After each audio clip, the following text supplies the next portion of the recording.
Hello, I'm Mary Ito, and welcome to the CRAM podcast.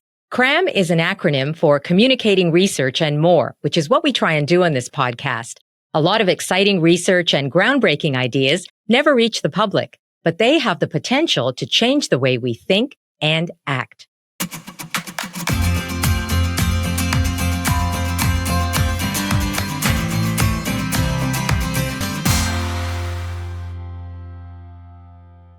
Imagine this.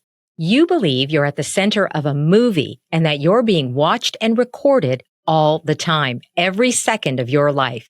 And everyone around you, your family, friends, even strangers, they're all in on it. This is your life, and it's hell.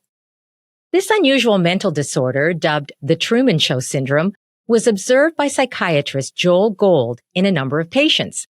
He, along with his brother, neurophilosopher Ian Gold, wrote about it in a book called Suspicious Minds: How Culture Shapes Madness. The Truman Show syndrome is a serious disorder, but it seems there are all kinds of delusions people have who don't necessarily have a mental illness, and that fascinates me. Why do we fall prey to delusions or deluded thinking? How does this happen? I think about what's happening in the world and how millions of people can have beliefs, or maybe they're delusions, that are in extreme opposition to each other, whether political, cultural, social. Why is this occurring? One of Ian Gold's interests has been studying delusions. He's a professor of philosophy and psychiatry and chair of the Department of Philosophy at McGill University, and he joins us. Hi, Ian. Hi, Mary. Good to be with you. Yes, thanks for being with us. So I mentioned the Truman Show syndrome that your brother, Dr. Gold, the psychiatrist, witnessed in a number of patients. Can you describe what he actually observed in one of his patients? Sure. This was in the early 2000s. And at the time, my brother was running an inpatient unit at Bellevue Hospital in New York. So this was a hospital unit for people with severe mental illness, for psychotic illness, who were brought in and stayed usually for a few weeks. In the early 2000s, he saw 5 patients in quick succession who were all quite similar in the sense that they had come from outside of New York. They didn't really fit the profile of the typical patient at Bellevue. And they all said the same thing, that they were being filmed and their lives were being shown on TV as a kind of reality TV show. Now, of course, in those days, reality TV was still a new concept. And 2 of these patients described the situation in the same way. They said, "My life is like the Truman Show," referring to a movie from 1998, in which, as you know, the central character, Truman Burbank, is adopted by a television studio. And his life, unbeknownst to him, is being shown to everyone as a TV show. So that at the time was a touchstone for this experience. And most of the 5 patients were horrified. They were, as you say, their lives were hell. They weren't enjoying being watched. It felt tremendously intrusive. One of the patients occasionally enjoyed it. He enjoyed the feeling of being a star, but on the whole, it was a pretty unpleasant experience. Yeah. So what was it that struck you particularly about this syndrome? Well, of course, the idea that other people are manipulating you, observing you, tormenting you, all of those ideas are essential to delusions. All delusions, or just about all delusions, are like that. So there was no question that this was a delusion. But of course, what made it different was the reference both to the film and, more interestingly, to a kind of new cultural phenomenon where people are watching one another. So in the early 2000s, the idea of being the star, the idea that anyone could be the star of a TV show was just becoming part of our culture. And so the question arose for us, as it did for lots of people who heard about it, is there something about our culture that's somehow making us sick? Mm-hmm. And I don't know. I mean, at that time, was that something that was very new? I mean, as far as like research, literature, had psychiatrists, doctors not explored that idea? Well, it turned out that they had, but this wasn't part of mainstream psychiatry. So you probably know that the kind of standard picture of psychiatric disorders, especially severe illness, so schizophrenia, bipolar disorder, severe depression. The standard picture of what those illnesses are, especially in North America, is a picture according to which they're fundamentally brain disorders. And the idea that the environment is an active player in these disorders, while understood, is something that's somehow secondary. And so the idea that the cultural environment could be having an effect on severe mental illness was a sort of an eccentric idea. So now, when I was reading your book, I was interested, though, in the definition of delusion, because it struck me that it seemed to be a very tricky thing to define. I'm not even really clear as to whether it is well defined. It's not. And actually, the definition of delusions is a hugely interesting and important issue for someone like me, who's a philosopher of psychiatry, who's interested in the conceptual issues in psychiatry. You probably know that the standard diagnostic textbook or diagnostic Bible of psychiatry is called the Diagnostic and Statistical Manual of Mental Disorders, DSM. Yes. The current one is DSM, a version of DSM-5. And DSM-5 says of delusions that they're, in effect, beliefs held in the absence of evidence very, very strongly. I'm adding a little bit there. Very, very general definition. I know you want to talk about conspiracy theories. That definition of delusion applies just as well to conspiracy theories, even though psychiatrists very clearly distinguish between delusions and conspiracy theories. In fact, I think there's a case to be made that almost, well, maybe not all of what we believe, but a lot of what we believe is held very, very firmly in the absence of lots of evidence, right? Well, no kidding. That's right. what I was just thinking. That definition is so broad. You're right. You could put almost anything in that. Exactly. Now, if you go back one edition of the DSM, there was a definition that had lots of specific conditions attached to it. So a delusion had to be a belief that was very firmly held, in contrast to what everyone in your community believed. There was no evidence for it. You wouldn't give it up, and so on. But it turned out that research over probably 15 years or so, both by psychiatrists and philosophers, more or less showed that just about every word of that definition was mistaken. So eventually it was given up, but without anything better in its place, we're stuck with this generic thing which doesn't really capture all and only delusions. Picking out those strange beliefs that are just delusions is very tricky because we have so many different kinds of unusual beliefs. Yeah. So what I was interested in was what you said about delusions, and you said that they were connected to this suspicious system that we have. Can you explain that? Sure. So this is a hypothesis that my brother and I develop in this book, and the hypothesis goes like this. Living in a large social group, as we humans do, is a great thing, because we can do things together that we can't do separately. I mean, you and I are having a conversation through a computer. If human beings didn't work together, we wouldn't be having this conversation. So social life is the most important thing for human beings. And there's lots of evidence that human beings evolved to be the kinds of things we are because of social life. But social life also brings some risks with it. So here's an easy example.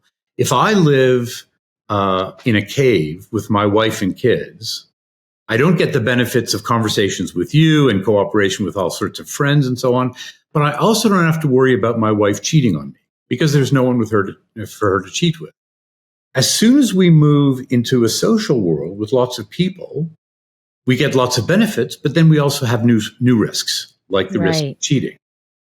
If I live with other people, I get lots of help from people. I get friendship, but I also have people who might want to harm me. They might want to take my job. They might want to exploit me in certain ways.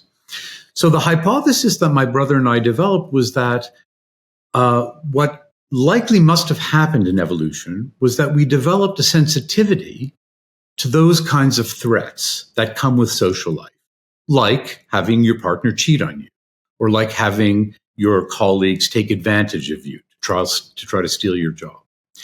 That's all good because it enables you to navigate the social world to get the benefits of social life while minimizing the risks. Now, here's the hypothesis about delusions. What happens if this mechanism goes wrong? Well, if this mechanism is sensitive, say, to the idea that your wife might be cheating on you,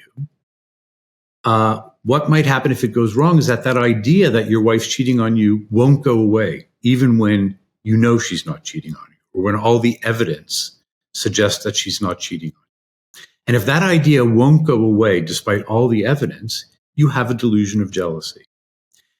Similarly, we think that there's other kinds of social threats that, if they get distorted and won't go away, look like persecutory delusions or delusions of control or okay, and so explain persecutory delusions. So persecutory delusion is just a psychiatrist's name for paranoia. And you can see how that's connected to, as you said, the suspicion system. We chose that name quite deliberately because it seemed to us that paranoia is kind of suspicion gone wrong. So if I'm standing in the hallway waiting to start a meeting with my colleagues in the philosophy department, and I hear two of my colleagues whispering behind me, the thought might come into my mind, gee, I wonder if they're going to say something in this meeting that's going to undermine me, right? Maybe they're plotting to say something that's going to make my case more difficult. Now, it's probably a good thing for human beings to be suspicious, because if I think that that's going to be happening, I can do something to stop it, right? I can make sure that they don't get a chance to speak in the meeting, let's suppose. Now, healthy people develop suspicions like that. And one of the things that we can do is we can think about it and we can say things like this.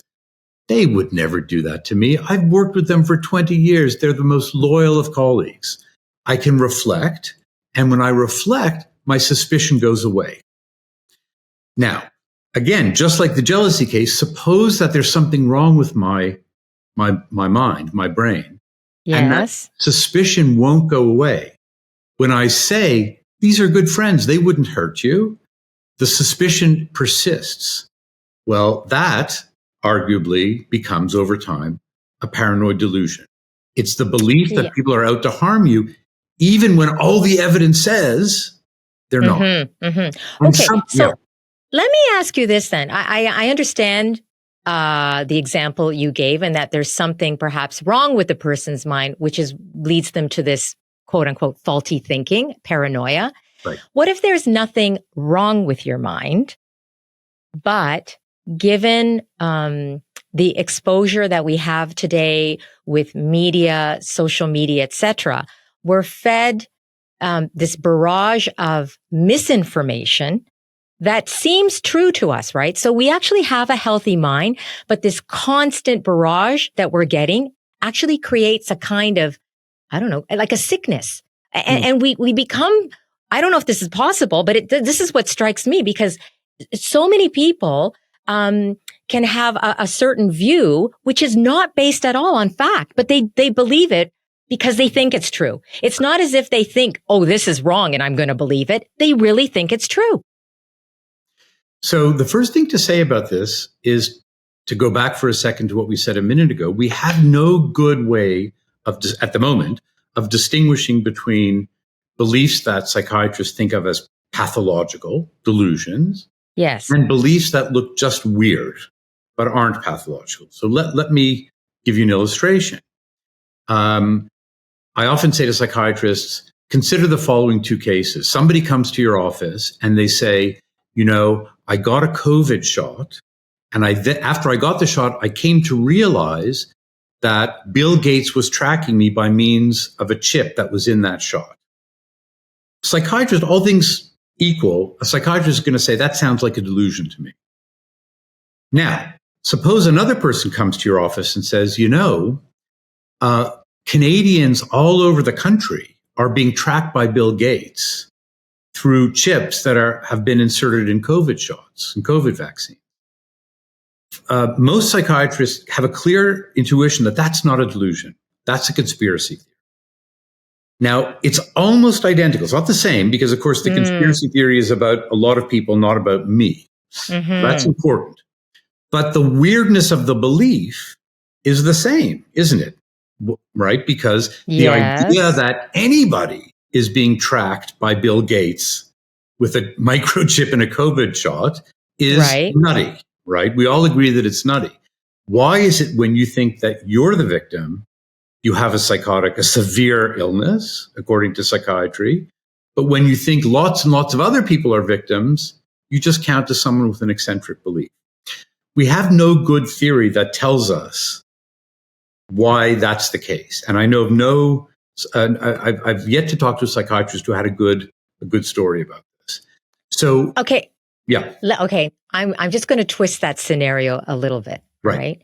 So now you have a person who goes to their doctor or whomever and says, this COVID vaccine, I don't want to get it because I believe that the government and big pharma, they're knowingly behind this, and it actually is going to make everyone sicker. It's this, and again, it's a bit of a conspiracy thing. And I believe this because I can point to so many examples where this has actually happened, where governments have done things knowingly, experimented on people, which is true, right? We know that is true. Right. So do you know what I mean? Like, Absolutely. Where does that fall along? Because, for other people, they listen to that and they think that's not true. I mean, that's everybody isn't in on this. Like, why would the government and everyone want to make people sick? But yet there's that grain of plausibility in what this person is saying. Absolutely. So conspiracy theories are typically like that. There's often a grain of truth in them. And that's one of the things that makes them so difficult, right? Because if there's a grain of truth in them, then of course you start to think, well, there must be a lot of truth in them. But the problem you're pointing to is a very, very general one. And, well, there are really two big problems. And now I'm sort of speaking as a philosopher. One problem is that it's very hard to know what's true. I mean, philosophy to a very large extent, certainly for the last 200 years, has been obsessed with the question, how do we know what's true? And it turns out that philosophers, including some people down the hall from where I'm sitting right now, spend their careers trying to decide how to make sense of this question. We don't have a good answer, and so it's genuinely difficult. Okay, so it's not the case that people who we think of as well functioning and healthy and having sensible views and so on, it's not like we can say, oh yeah, they're thinking properly, they're using the right method to get at the truth, and everybody else who thinks that COVID vaccines are making you sicker, they're not using the right method. So if they were just to start using the right method, then everything would be fine. It's not clear because we don't know what the right method is. I mean, the best answer to what the right method is science. Science is the closest thing we have to a method for getting at the truth. But of course, ordinary individual human beings don't decide what to believe based on a scientific method. No, and they don't trust science, even more so now. They don't trust science. That's right.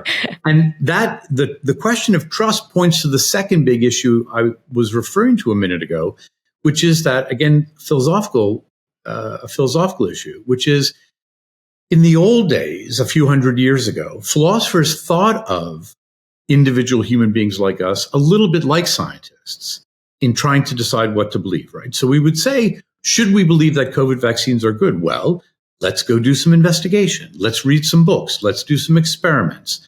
Let's decide what the evidence shows. We now think, I think this is true, that sometimes we do this, but most of the time, what we believe is what other people tell us, right? And that's because there's just not enough time in a lifetime to systematically go through the evidence for everything we believe. If I was trying to decide what to wear today because I didn't know whether it was going to rain or not, it makes much more sense for me to ask you, Mary, if you know what the weather's going to be, than to go and look at my barometer and to look at the cloud formations and so on, right?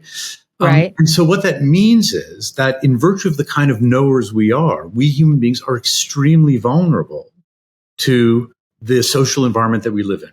So to come back to the point you made a few minutes ago, if I'm being bombarded by views, especially the views of people I trust, and that's where trust comes in, then of course I'm going to adopt those views. Why wouldn't I? That's what human beings do, right? If I questioned everything that people I trust told me, I wouldn't be able to function. So what that means, though, is that if we're in an environment where lots of people believe that Bill Gates is tracking me with the COVID vaccine, then probably I'm going to believe it, and probably I'm functioning well if I believe it, because that's how I form my beliefs. And as far as how you see delusions, are those people deluded? No. So there is now a debate about this. This is quite interesting, partly because of the historical moment. So why does there have to be a debate about everything? Honestly, can we not just agree on anything here? Unfortunately, you're talking to a philosopher, and we don't agree on anything. Okay. So yeah, you're stuck with that. Okay. But this is an interesting thing, which is, I suspect, having something to do with our historical moment. So conspiracy theories are very, very old. They've been around for hundreds, probably thousands of years. The psychological study of conspiracy theories is actually quite recent. It doesn't go back more than a few decades. But traditionally, there was very little interest in the idea that a conspiracy theory might have something in common with a delusion. People never took that idea very seriously. For the last 3 or 4 years, that coincide with two things, and I don't know how to separate them. Okay. One thing it coincides with is COVID, and the other thing it coincides with is Trump. During this period, a number of investigators, including us in my lab, have started to ask the question, could it be the case that delusions and conspiracy theories share something in common? That there's something about our cognitive apparatus that, not that conspiracy theories are pathological, but that there's something conceptually connected. And we started to do some research in the area, and we think that there is probably something connected there. One way to see it is in this notion of suspicion again. People who believe conspiracy theories typically are suspicious of groups that they feel are more powerful, like the government. So a conspiracy theory has something very fundamental to do with a kind of healthy suspicion that's become disconnected from the evidence. And there's lots more to say about it, but I'll stop there for a second. Yeah. And, earlier you were saying, okay, so you said that we are very vulnerable to other people's opinions, right? And especially people whom we trust. Right. So again, tied to Trump, you said this all seems to coincide with the pandemic and also Trump. He is a leader. He is powerful. And so that would explain, right, why as well many people will follow what he's thinking and what he's saying. That's right. And beyond that, I think the following thing is true. And we've actually seen this in our research. So if you are a member, say, of the Republican Party in the United States, then you are naturally going to turn to your community of people with similar political views to find out what you think is true. Because, of course, they're the people you trust. Now, we know that in right-wing circles, particularly in the States, but not exclusively in the States, a suspicion of science has been a fixture for quite a long time. It probably goes back a long way, but it certainly goes back, say, to cases like the false evidence about vaccines causing autism. This is probably an important antecedent of vaccine hesitancy in COVID. So the American right wing has been very suspicious of science for quite a long time. So if you're a right wing person, if you have right wing views in the United States, you're going to turn to your community to find out what to believe, and you're going to find that your community says science is not reliable. Now, that's not going to be particularly damaging in most ordinary contexts, but in the context of a pandemic, that's bad. And the pandemic naturally made things worse. Why? Because Tony Fauci would stand up and he'd say, we don't need to wear masks because the virus is not airborne. And then 6 months later, he would stand up and say, we do need to wear masks because the virus is airborne. Now, that's just science. Yeah. Like, people who understand how science works understand that we don't know much, and then we learn things and we change our views. But from the point of view of lots of people, that was evidence of manipulation, right? Why were you changing your view if you weren't trying to manipulate us? And so that confirmed the initial mistrust and made people much more hesitant. And indeed, I think contributed to all the conspiracy theories we've seen around COVID and around the vaccine. As you say, didn't help that Trump was himself disposed to conspiracy theories. As the leader of that movement, he's going to be a model. Do you feel though, I mean, I don't know what to call it, because to me it seems like deluded thinking, but you don't feel it is? Well, what do you call that? I mean, look, that's the question. So, it goes to some very fundamental issues. And in fact, this brings me to something I sort of didn't get around to, but because we don't have a good way to distinguish what's sickness and what's health, when people, as I say, people are starting to consider the idea that delusions and conspiracy theories might have something in common. So naturally the question arises, well, if they're similar, are they both pathological? Well, if they're both pathological, then it turns out that millions of Americans have a severe mental illness. That doesn't seem very, very plausible. And Canadians. Let's not pretend we're better. Yeah. But if, on the other hand, you say, well, then if they're similar, then neither is pathological. That doesn't look very plausible either, because then you're saying of people who believe that, their minds are being manipulated by people at some distance, turn out not to have a mental disorder. And that's not very appealing. So we don't have. Wait a minute. Can I stop you? Why? Sure. Why do you have to have it black and white, that you either have this disorder or you don't? Why can't we all fall along some sort of like a spectrum, and that the people on one end may not be functional? They cannot function with what they have, so they need assistance, whereas other people can function. Yeah. And they're not necessarily maybe causing themselves or others harm by having this so-called delusion. I think actually that is the right thing to say. At least that's the thing that we should say until our science develops. And I'll say a couple of things about that. So you've articulated a view that is in fact, I think, mainstream in psychiatry. It's usually called the continuum view about psychiatric symptoms. And this is actually interesting and helpful because it speaks to what you said. So let me just say a word about this. Think of the view like this, right? Everybody gets depressed.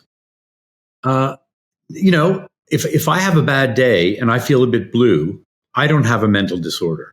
But if my feeling blue gets worse and worse and worse, and it doesn't go away, and it's day after day, and eventually I can't get out of bed, then I might get diagnosed with a mental disorder. Just as you said, there's no point at which you say, oh, Ian's sick. No, it's arbitrary. At a certain point, we make a judgment that the mental state is really causing you difficulties in everyday living. Now, people, in fact, psychiatrists believe that about just about all psychiatric symptoms. Anxiety is something we all experience. When it gets very severe, you get a diagnosis.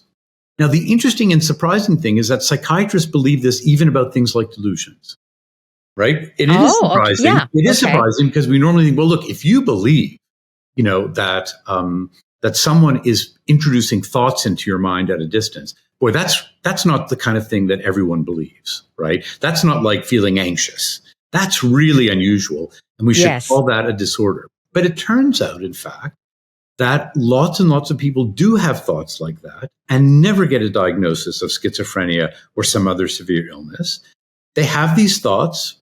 They don't particularly bother them. They usually go away. Sometimes they come back, and they just live with them. So your suggestion that there might be a continuum is exactly, I think, what the best account we have in psychiatry would say. And the way we've been talking about delusions has been negative.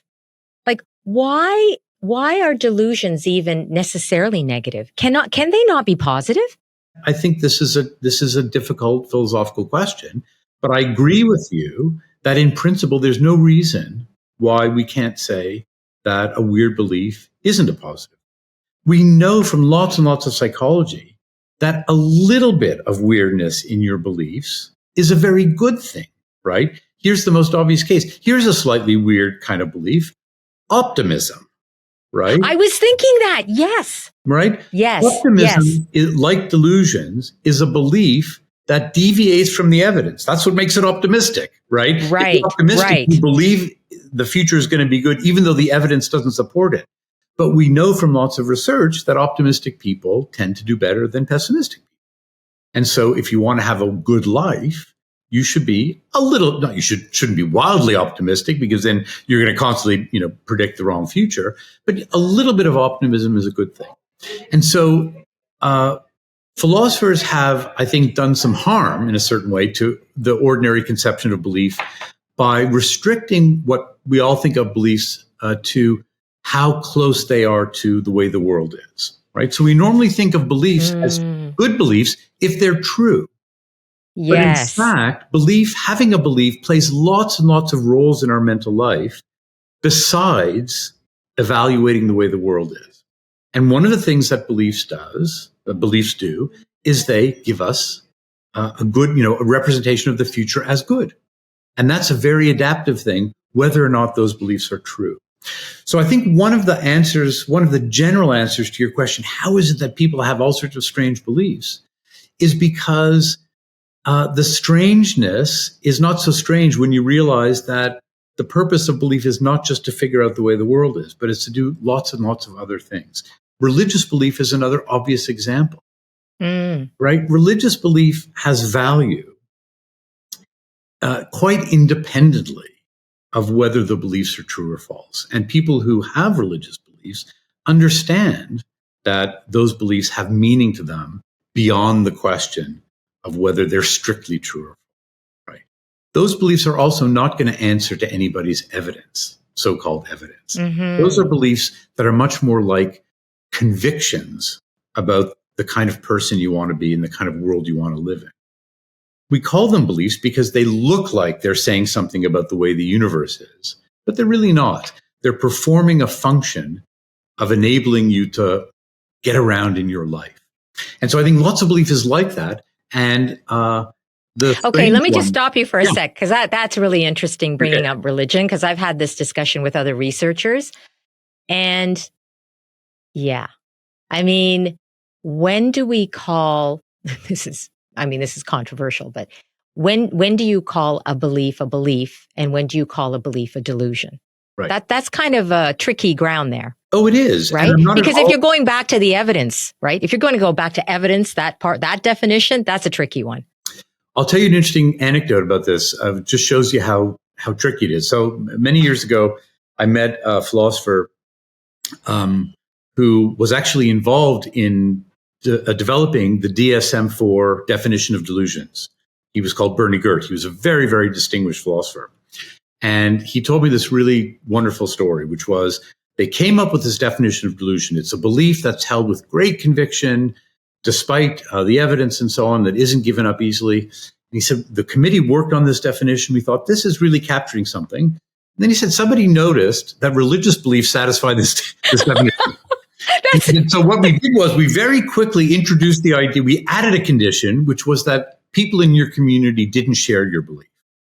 And he said that was put in post hoc in order to exclude religious belief. But it really was post hoc. And so the thought is there are a whole range of beliefs that are just really unusual, seem unusual, but not because they're pathologically healthy, but because they don't respond to the evidence in the way that we think belief will. The other thing, too, that I find interesting about delusions, you said in the book that there are some common delusions that are cross-cultural. That's right. Which is like, wow.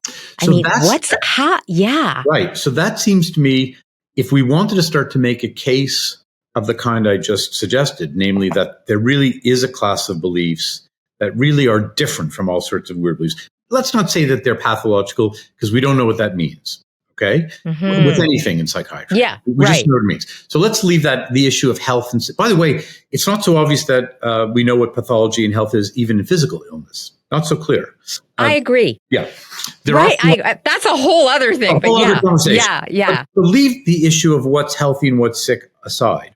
One reason for thinking that delusions are unique is that if you look across time, so you look historically at delusions and you look across culture, you find that the basic themes of delusion and the frequency with which people hold those delusions basically never changes.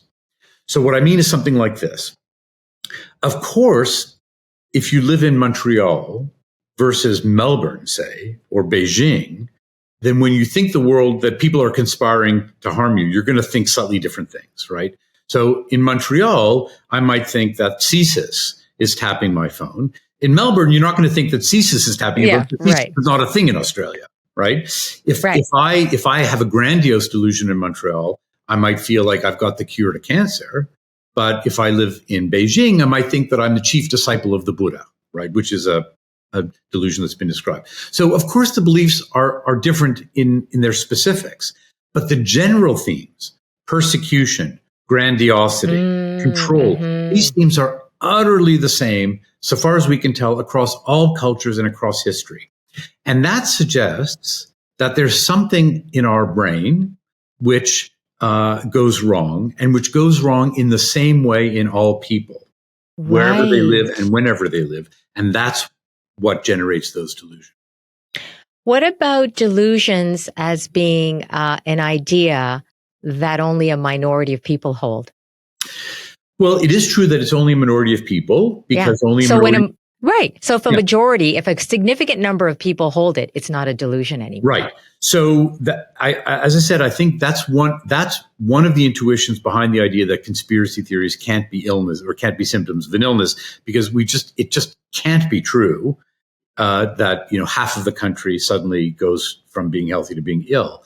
But there's a stronger and more interesting intuition, which goes back to the philosophy again, goes back to the question of knowledge and truth, which is, no, we don't allow, right, as human thinkers, that what counts as true is just a matter of the majority rules. No, we think that there really is some things that are true and some things that are not true, and everybody could be wrong, and that's fine, right? We don't like the idea that we're going to simply take cant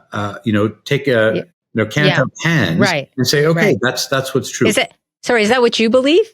That's what I believe. And here, for example, I mean, the place where you feel it most strongly, although this is a much, much more complicated case, is in morality, right? If everybody suddenly believed that nuclear war was permissible, and you can kind of imagine, right? You can imagine a scenario in a very overheated political climate where over time, suddenly nuclear war was morally acceptable, then I think we have a strong feeling, at least I have a strong feeling, where I want to say, no, it turns out the majority is just wrong. They're just wrong about that. And I don't change my views about what's right and wrong simply by taking account of who believes what. And then you become part of the deluded, because the majority of people believe that it is acceptable, and they think that they have the truth. Right. And so I think you're pointing to, as I say, this very complicated feature of belief, which is that on the one hand, we think that truth is a matter of, what the world really is like, right? But on the other hand, we adopt what we believe from people around us. And I think that we want to keep those two kinds of considerations about belief separate for the following reason. I think if you ask most people about their intuitions, they would believe what I'm saying, which is that most of us think that there really is a truth out there and that we can know it, and that sometimes we get it right and sometimes we get it wrong. The reason we pick up our beliefs from people around us is not because we think that the majority rules, but because we think, as a matter of convenience, most people do latch onto the truth. So if you want a mechanism for figuring out what's true, the easiest, quick and dirty way to find out what's true is just to get people's opinion. But that's not because majority opinion and truth coincide. It's because majority opinion, we think, tends to latch onto the truth, right? I'd like to believe what you say. Yeah. I really would. I think it's great. Well, okay, can I just ask you this too then? Given the right set of, or I don't know if it's right or the wrong set of circumstances, but anyway, given a certain set of circumstances, do you think it's possible for anyone to be convinced of almost anything? Ooh, that's a hard question. I suspect that the answer is no, because I Oh. think that there are people who are by nature skeptical, who are by nature stubborn, right? I mean, one of the things that makes some people good philosophers is that they're stubborn, right? Or they're counter suggestible, right? They are the kinds of people who believe the opposite of what everybody believes, just so to show that there is a defensible position. I have a former colleague when I worked in Australia at Monash University, one of my dearest former colleagues, John Bigelow, a brilliant, brilliant philosopher and a wonderful teacher. And John used to say, I think that every view deserves a defender, because he was very, very clever at defending all sorts of unusual philosophical views. And I once said to him, why? That's such a strange view to have. Why? He said, look, no view should be an orphan. Every view should have somebody defending it, right? Philosophers are a bit like that. I mean, this comes back to the fundamental premise of this conversation, which is that we have this idea that everybody should believe the obvious things. And it looks like there's hardly anything that we all agree on, hardly anything, right?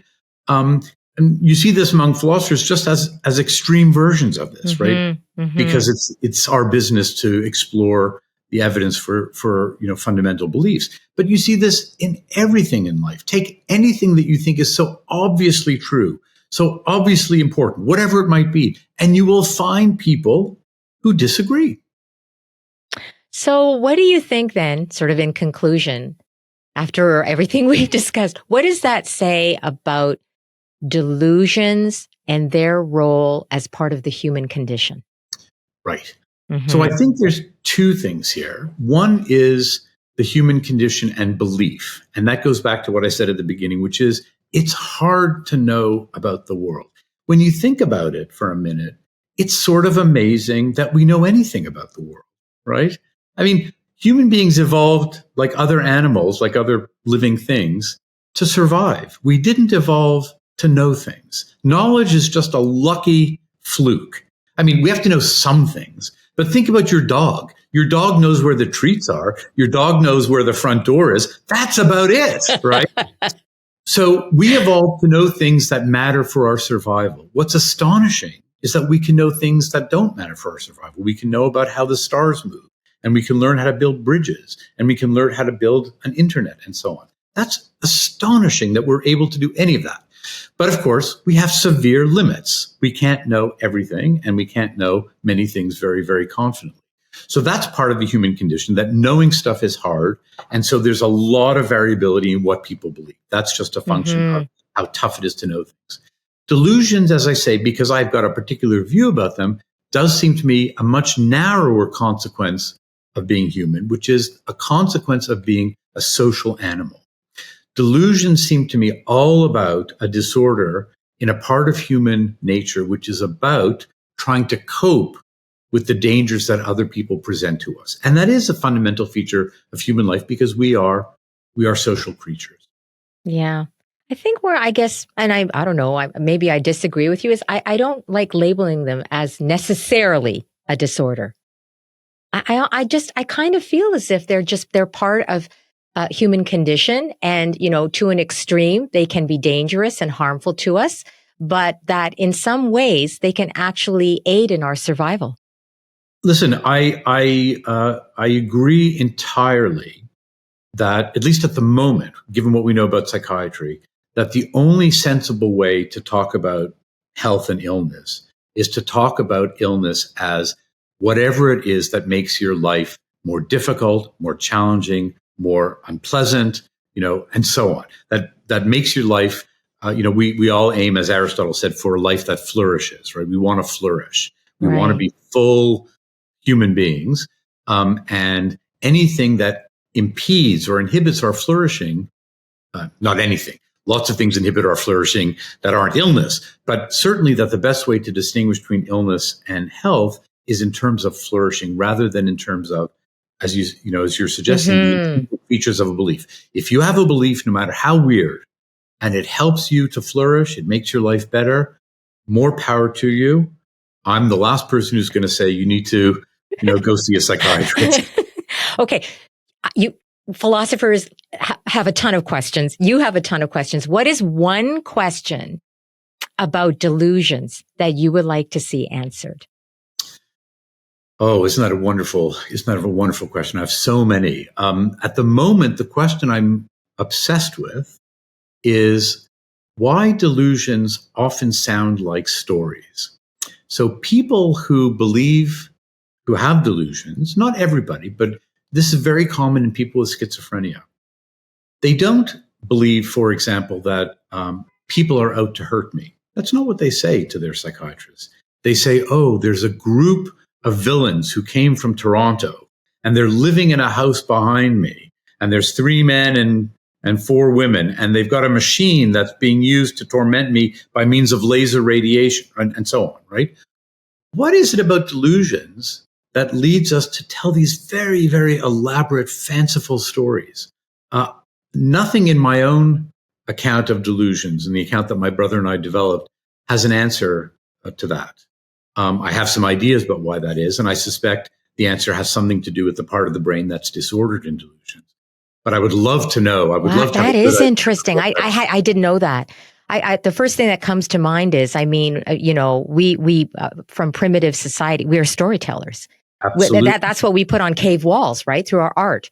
Stories. Right. And maybe the stories also are convincing to us. When we put it in the form of a story, it seems real. I think that's probably on the right track. At the moment, my best guess is that the reason that delusions are stories, just as you say, we're storytelling animals, and that delusions probably have something to do with daydreaming. That the part of the brain that's gone wrong in delusions, this is all just speculation at the moment, has something to do with the part of the brain that stops worrying about the way the world is, right? That doesn't worry about what's true and what's not true, that just daydreams. And when daydreams sort of go off the rails and they can't be suppressed, maybe you get delusions. And that's why the delusions are fully articulated as daydreams are. Do you like your job?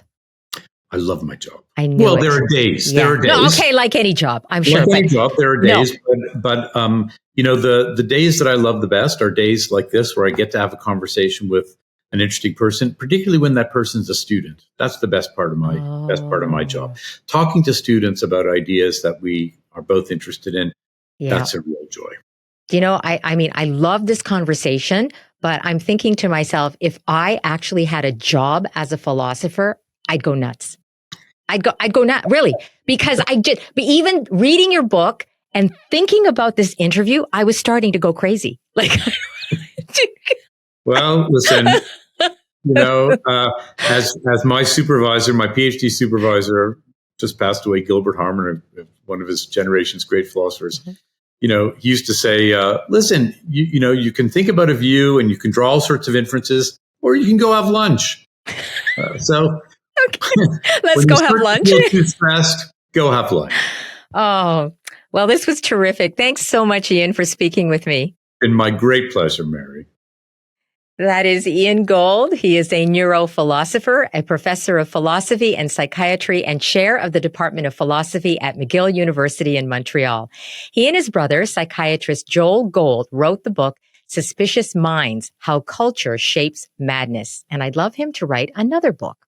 For more on Ian's work and research, please check out our show notes. That is it for the Cram Podcast today. We hope you enjoyed it. And please follow us on social. Our handle is @CramIdeas. And we'd love it if you gave us a review. Thanks for joining us. See you back here next time.